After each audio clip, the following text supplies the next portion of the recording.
한 주간 주요 이슈 시간입니다. 박슬아 기자 나와 있습니다. 안녕하세요. 안녕하세요. 네.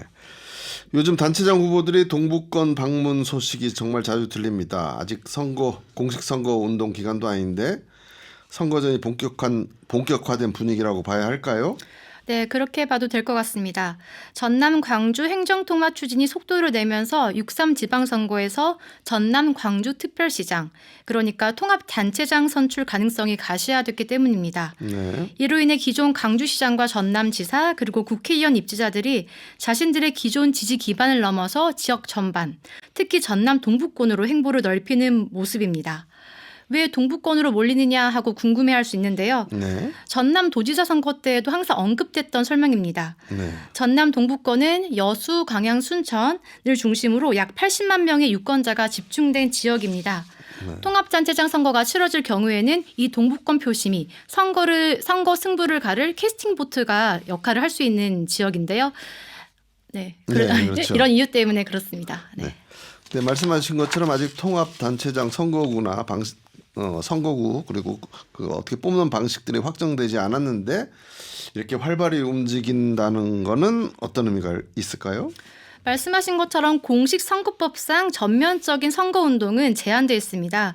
그래서 후보들이 선택한 방식이 행정통합을 한 이슈전인데요. 네. 토크 콘서트, 공청회, 토론회, 타운홀 미팅 같은 형식으로 시도민 접점을 넓히고 있어요. 형식은 정책 행사지만 사실상은 사전 선거운동이라도 볼 수 있죠. 네, 그렇죠. 근데 저쪽 서남권이나 광주보다는 동부권 방문이 최근 잦아졌다 이런 지적이죠?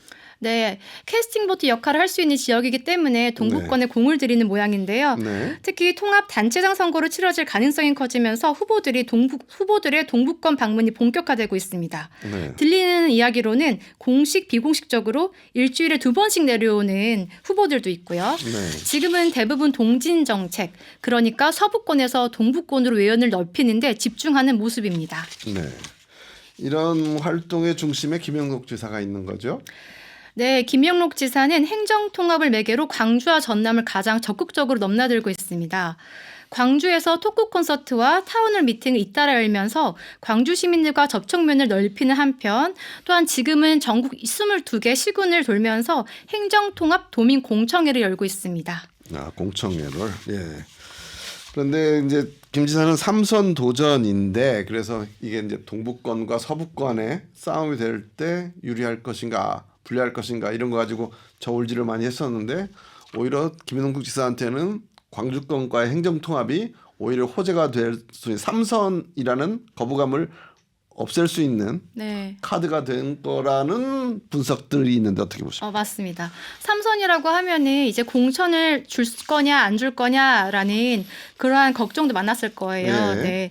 그런데 전남지사로는 3선 도전이지만 전남 광주 단체장으로서는 사실상 1선이잖아요. 그렇죠. 초선이잖아요. 네. 이게 굉장히 유리하게 작용할 수도 있죠. 네.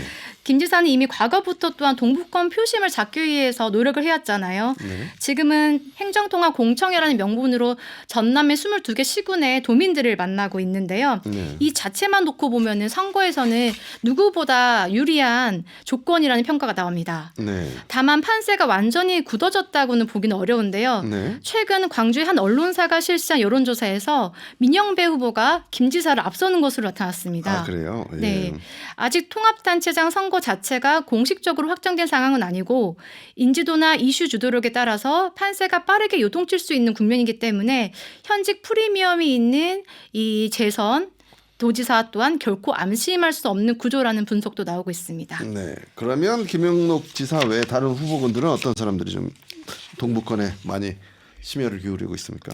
네, 지금 모두 지난주부터 해서 본격적으로 동부권 찾고 있는데요. 네. 광주 광산을의 민영배 국회의원은 최근 동부권 방문은 눈에 띄게 늘었습니다. 프랭카드도 많이 보여요. 네. 지난주에는 순천을 찾아서 노광규 순천시장과 미팅을 가졌고 네. 또한 오늘 5일 목요일에는 네. 아침에는 순천 산당 강담회, 이후에는 기자 간담회, 오후에는 순천대에서 시민 경청 프로그램까지 예정되어 있습니다. 네. 근데 민영배 의원은 다른 후보들과 달리 행정통합에 대해서 조금 다른 입장을 보이고 있다면서요? 그렇습니다. 민의원은 전남 광주 특별시 명칭과 균형 청사 합의안에 서명을 하지 않으면서 반대 입장을 보이고 있습니다. 네. 대신 구토남부 신산업 수도개발청 설립 같은 대안을 제시하면서 선명성을 드러내고 있는데요. 네. 민의원은 해남 출신으로 서부권 기반이 있지만 순천과 여수, 광양을 오가면서 언론 인터뷰, 또 아까 현수막, 버스 광고까지 활용해서 인지도에 공을 들이고 있습니다. 통합에 반대하면 그냥 전남지사 차원에서 동부권 기반은 서부권이지만 나를 잘 모르는 동부권에 좀 올인하고 있다 이렇게 볼 수 있는 거네 민영배 그렇죠. 의원은. 정확합니다. 예.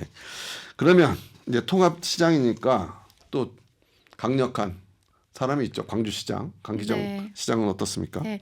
강기정 광주시장은 지난주 금요일에 여수를 찾아서 행정통합 상생 토크를 열고 여수 시민들을 직접 만났습니다. 네. 눈에 띄는 거는 단순한 찬반을 넘어서 아주 구체적인 제안을 내놨다는 건데요. 네. 예산 20조 원을 우선 동부권에 투입해서 위기를 극복할 수 있도록 하겠다.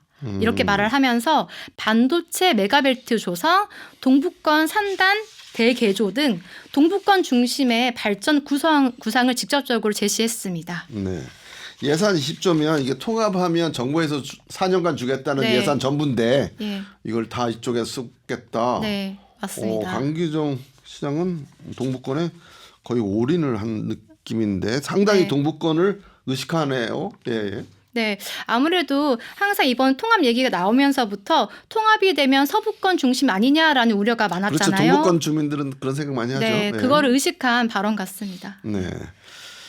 그다음에 정준호 의원도 뭐 동부권에 어필하는 얘기들을 많이 메시지를 냈다고요? 네, 정준하 의원은 동부권을 자주 찾는 인물은 아니었는데요. 네네. 광주 북부 아시는 분들도 별로 없을 거예요. 네, 아무래도 초선이고 또 네. 젊은 정치인이고 해서 그런데 광주 북구 가비 지역구인 정준호 국회의원은 광주 전남 행정통합 법안을 대표 발의한 의원입니다.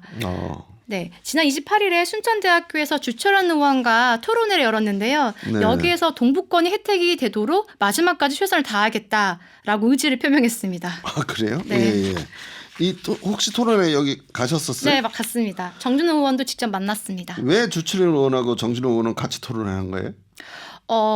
저도 그것까지는 정확하게는 모르지만 이게, 네, 그래도 같이 뜻이 있어서 그러지 않았을까 합니다. 둘 다 동부권에 집중하겠다는 것에 의견이 네. 일치하는 거예요? 네, 그럼요. 주철현 의원은 원래 동부권 의원이잖아요. 그렇죠. 예. 근데 법안을 발의하는 데 있어서도 둘이 같이 한 부분이 있는 것 같습니다. 네. 네. 근데 사실은 주철현 의원은 약간 행정통합에 조금 미온적이었던 분인데, 예. 네, 처음에 민영배 의원과 같이 좀 반대하는 그렇죠. 입장처럼 예. 보이긴 했었죠. 네. 근데 이제 주철현 의원이 흐름에 거스를 수 없다 이런 생각을 한 것 같네요. 네. 예. 또 많이 주목받고 있는 후보 중에 하나 신정훈 의원도 있죠. 네, 신정원 의원은 아직 동부권에는 이제 눈에 띄는 움직임은 아직 없는데요. 네. 근데 지금 현재 국회 행정안전위원장 직위를 활용해서 행정통합을 주제로 한 공청회를 전남 각 권역에서 직접 열고 있습니다. 사실 네, 도지사 외에 이 행정통합 공청회를 열 수 있는 유일한 사람은 네. 신정훈 행정안전위원장이에요. 네. 예. 네. 그래서 조만간 이제 동부권 공청회도 예정되어 있고요. 네. 그래요. 주철현 의원, 이제 동부권의 유일한 후보인 주철현 의원. 유일하죠, 지금? 네, 그렇습니다. 네, 맞습니다. 예, 네. 결국 주철현 의원이 동부권을 어떻게 공략할지가 관심이 가는데 어떤 얘기들이 나왔습니까? 네.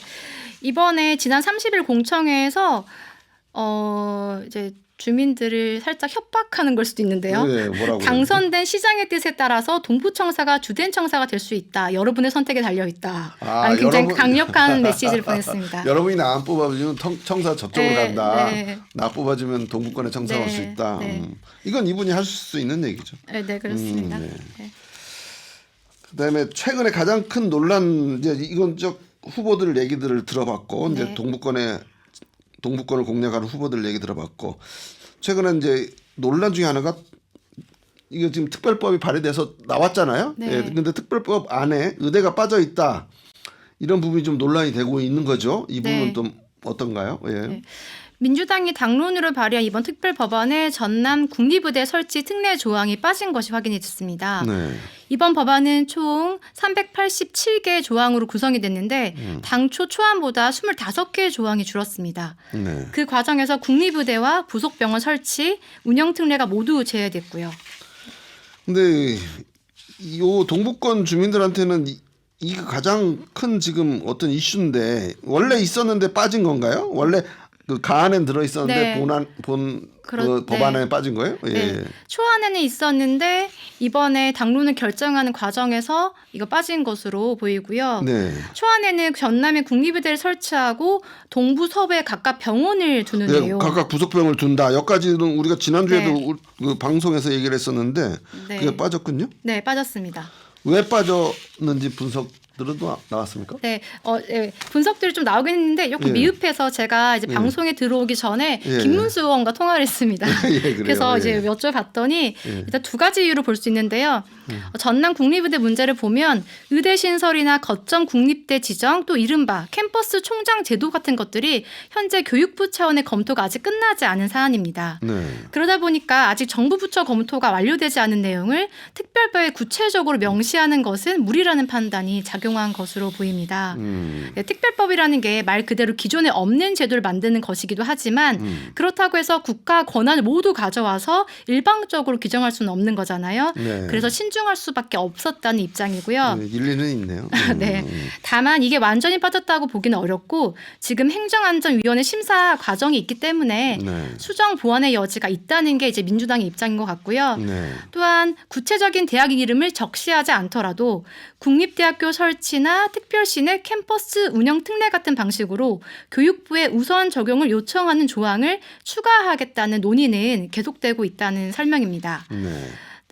아직 상임위의 심사가 남은 만큼 이 과정에서 이제 민주당과 또 전남도도 의대와 관련된 내용이 일정 부분 보완될 수 있도록 뭐 최선을 다하겠다 뭐 그런 입장을 밝히고 있습니다. 그렇죠. 상임위 네. 심사 과정에서 조금 더 수정될 수도 있는 거고. 네. 예, 예. 앞으로 전남 동북권의 주요 일정을 좀 한번 정리해 보죠, 후보들. 예, 예. 네, 이번 주도 역시 전남 동북권에서는 광주 전남 행정통합을 둘러싼 공식 일정과 사실상 선거 국면으로 해석되는 일정들이 빼곡히 잡혀 있습니다. 네. 먼저 내일은 순천에서 광주 전남 행정통합 도민공청회가 열리는데요. 이거는 지사가 주최하는 거예요? 네, 예. 지난주 이에 앞서서 순천 시민공청회가 자체적으로 열렸었는데 네. 그때 나온 내용을 내일 전달하겠다는 아, 그래요. 네, 예. 그러기도 한데 이번에 특별 법안이 공개가 되었잖아요. 네. 그래서 그거에 대한 질의응답이 더 이루어지지 않을까. 국립무대가 많이 네. 나오겠네 이 사안에서, 네, 이 그거랑 공청회에서. 네, 맞습니다. 예, 반도체 문제도 나올 것 같고요. 예. 네. 이와 함께 기초단체장 선거를 염두에 둔 일정들도 줄줄이 예정되어 있습니다. 먼저 순천에서는 손은모 변호사가 내일 화요일 오후 2시 순천 연양동 양천회가에서 출마를 공식화하고요. 네. 허석 전 순천시장은 모레 4일 수요일 오후 2시에 조례호수공원에서 출마 선언을 나설 예정입니다. 네. 또 오학은 전 순천시장 후보는 7일 토요일 오후 3시에 순천만 생태문화교육원에서 정치 행보를 이어가고요. 진짜 지방선거 시작됐네요, 그렇죠? 네, 여수시장은 한문선 상공회수 회장이 오늘 불출마 선언을 했더라고요. 예. 그래서 여수는 하도 많으니까 좀 넘어가고 광양 갔죠. 예. 광양에서는 예. 정인하 광양시장이 오는 7일 토요일 오후 2시에 성황 스포츠센터에서 대규모 이제 북 콘서트를 준비하고 있고요. 네. 고흥 군수 선거와 관련해서도 보면 7일 토요일에 박준희 전 고흥군 기획실장이 고흥문화회관에서 또 류재동 고흥군의회 의장이 같은 날 오후 3시 네. 각각 출판 기념회를 가질 예정입니다. 예, 일정만 봐도 이제 지방선거가 본격화됐다 이런 게 좀 느껴지네요. 그렇습니다. 형식은 출판 기념회나 정책 행사 공청회지만 전체적으로 보면은 행정통합 이슈를 매개로 한 사실성의 선거 국면이라고 그런 볼 것 수 같네요. 있습니다. 예. 예, 그렇습니다. 그래요? 예, 이제 이번 주를 기점으로 동북권을 둘러싼 정치권의 움직임이 더 잦아질 것으로 보입니다. 네, 앞으로 주간 뉴스에서 할 얘기 많아질 것 같네요. 네. 오늘 말씀 감사합니다. 감사합니다. 지금까지 박사라 기자였습니다.